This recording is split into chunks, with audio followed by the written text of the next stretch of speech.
My grandfather had a remarkable memory. He went blind in his 30s, but he didn't like people to know. So he had an ordinary walking stick, not a white stick, and a scruffy mongrel rather than a guide dog. He carried in his memory a map of the house that he lived in with my grandmother and a map of his neighbourhood too. He did things about the house as if he could see. He walked to church by himself. He travelled on the bus to work. He had memories of these places and activities from before he lost his sight. So what he did as a blind man primed his memory, and it was as if he could see. Memory is very important in the Easter stories. Have you ever wondered why there are no reports of the risen Jesus appearing to his critics or enemies, only to his disciples? I think it's because the disciples were the ones who had strong memories of him.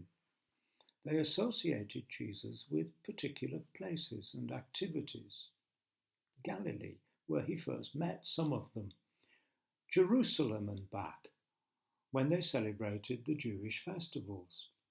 Hillsides, where he taught and healed and fed the crowds. So it's not surprising that in the Easter stories, the risen Jesus appears to his disciples on a mountain in Galilee, or by the lake when some of them are fishing, or on a journey back home from the Passover festival, or in this week's Gospel when the disciples are sharing a meal.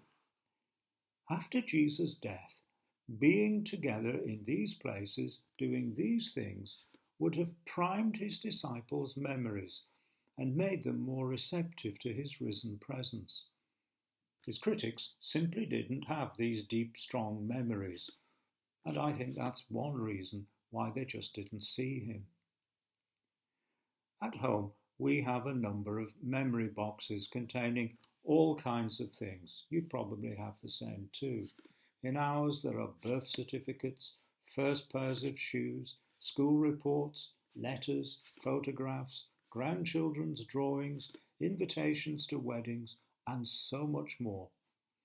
These objects draw us into the collective memory of our families and bring people and places and events to life as if they were right here before our very eyes. Our memory boxes remind us not just of our past, but what has made us the people that we are today.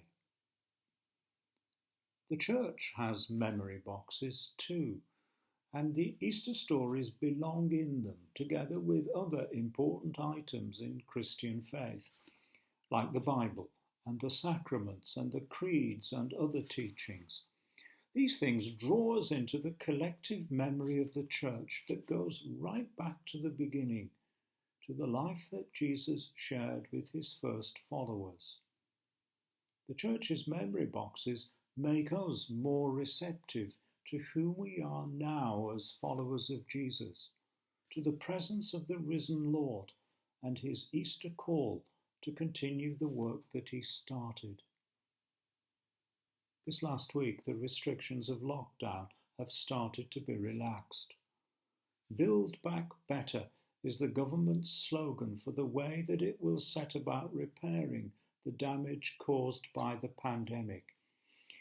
I've been wondering whether there might be 3 words from the church's memory box that would make us more receptive to the loving presence of the Easter Christ and enable us to play our part in repairing the pandemic's damage. So here are my 3 words: embrace, heal, nourish. The church's memory box is full of examples of Jesus embracing, healing, and nourishing all kinds of people and calling his disciples to do the same. Embrace, heal, nourish. What would your 3 words be?